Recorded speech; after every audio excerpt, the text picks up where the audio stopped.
Thank you. Thank you very much indeed. Thank you.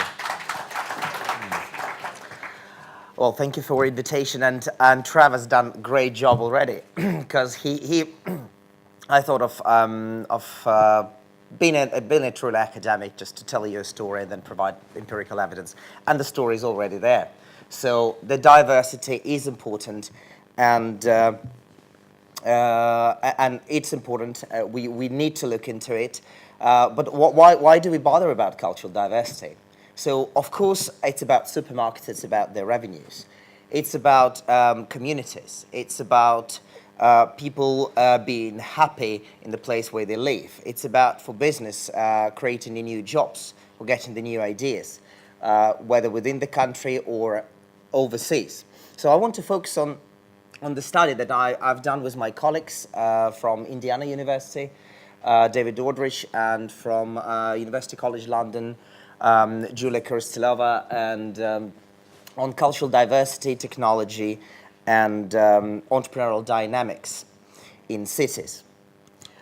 Well, my background is in economics and in regional sciences. And in regional science literature, in regional economic literature, has been more and more emphasis on why openness, tolerance, cultural diversity matters. What does it bring to community? What does it bring to business?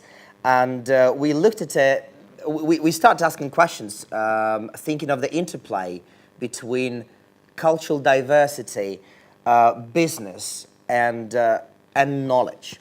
How do we bring all these three bubbles, all these three dimensions together? Well, there's a quote: strength lies in differences, but not in similarities. So the content of the presentation briefly is just to speak about the economic development, why do policymakers, why do we bother about economic development, the role of knowledge in this, the role of cultural diversity, and I'm going to pull some hypotheses in the model and see what we come up with in our research. Well, when we think about cultural diversity, the various theories of the cultural diversities, from, again, as I mentioned, from regional economics, from political sciences, from industrial organization, from culture, from music. It's something like a jazz band. So people, 4 to 8 musicians come together and they all play different instruments. So the same way in companies, in teams, 4, 8 people with a different background, not necessarily cultural background, but any different background, different experience, coming together and play their music in the company and innovate. Well, how do we measure cultural diversity? And what things do we need to look into when we think of cultural diversity? Florida theory, the rise of the creative classes, and this is, many policymakers took it as a silver bullet, which they thought can provide a solution for the problems and in cities, but also the solution for the city growth. So the Florida theory, it was more of a consumer view of the economy. So the theory of creative classes advocates that the skilled people are coming to live and work into the city. They're attracted by amenities. So people go and live in the cities. They contribute to cities because there's also city provides space when the people interact. Like you would think of cinemas, museums, libraries, coffee shops, galleries, theaters, etc., which not only facilitate knowledge exchange, but are the platforms for various cultures and for an exchange of those various cultures. So there's an information view that cities are places where ideas flow, and that we expect the high-grown cities be obviously oriented in the skilled labor, but the labor of the diverse of labor. So there's an information view that the diversity brings information to companies, brings information to cities. There is a reinvention view which says that they survive only by but the cities and the communities only survive if they are able to adapt new technologies and to build on these new technologies. So bringing these three dimensions together, or bringing these three views together from the various academics and industries, or thinking of the very early proxy for cultural diversity as a melting pot index or gay index or a manatee index or other forms of indices that exist in the UK and US and in the other countries. We attempted to build our proxy or index for cultural diversity, but focusing on all these three dimensions, the information consumption and the reinvention view for economy, and thinking of cultural diversity not within the communities, but slightly stepping outside, let's cities, European cities, as a communities of people from various backgrounds. So what how do we build cultural diversity? Then we thought, well, it must be knowledge. Knowledge is very important. So why do we bother about cultural diversity? Because we think it helps companies to grow.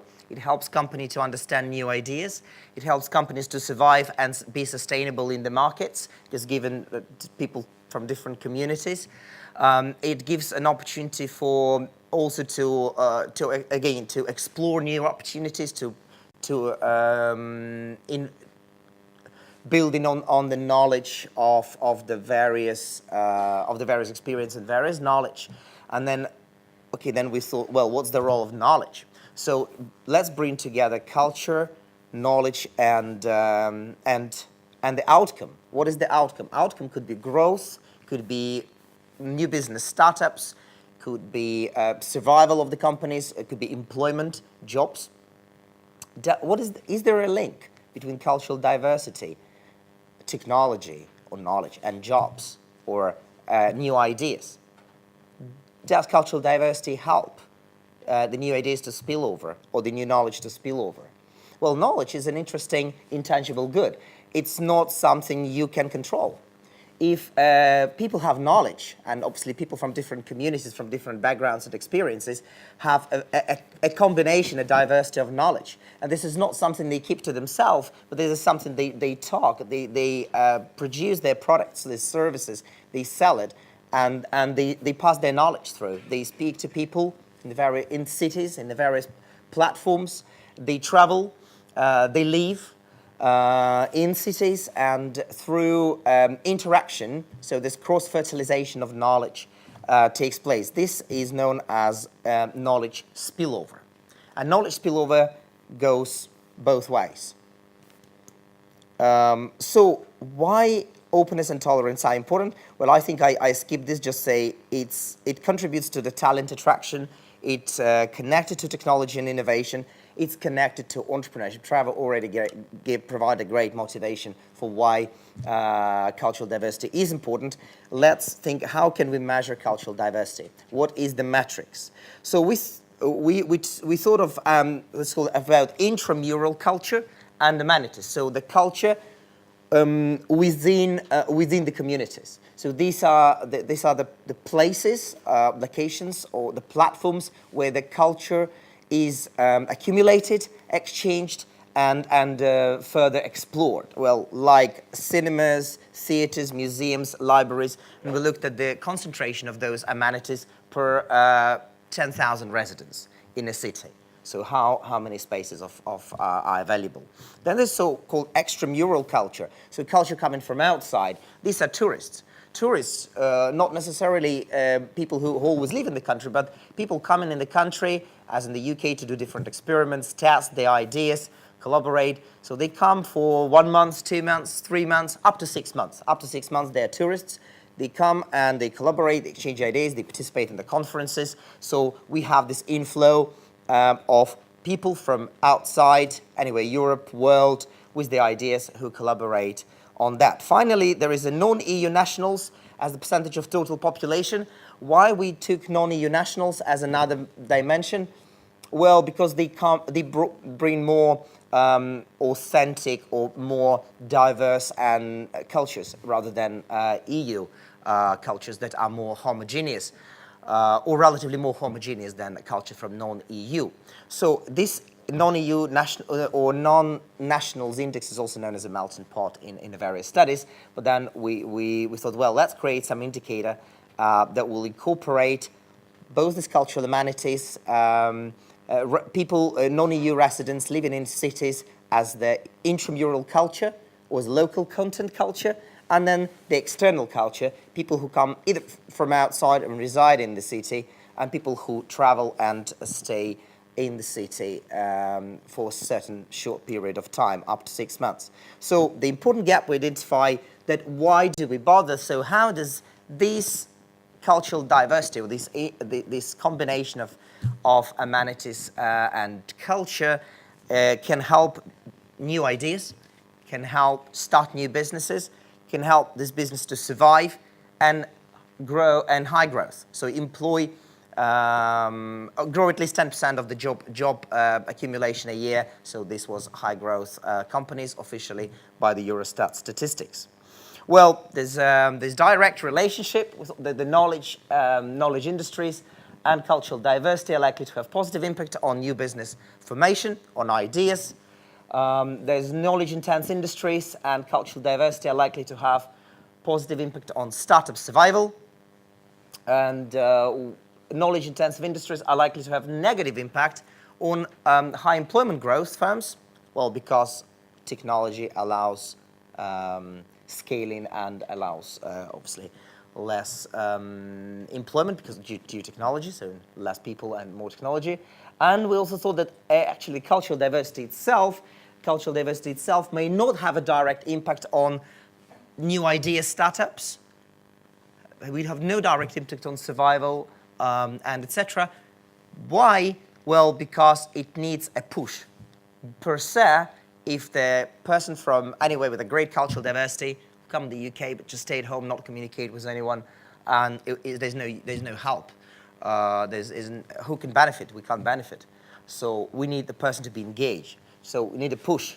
So there's a moderated relationship as well. What is the moderated relationship? That cultural diversity, in fact, plays an important role as the moderator of knowledge as moderator of knowledge for new company entry, for survival, but also for high growth businesses. So we say the cultural diversity being an important accelerator, moderator of the knowledge that exists in the industries, in the firms, for the new ideas to spill over through business, for their survival, and for high growth.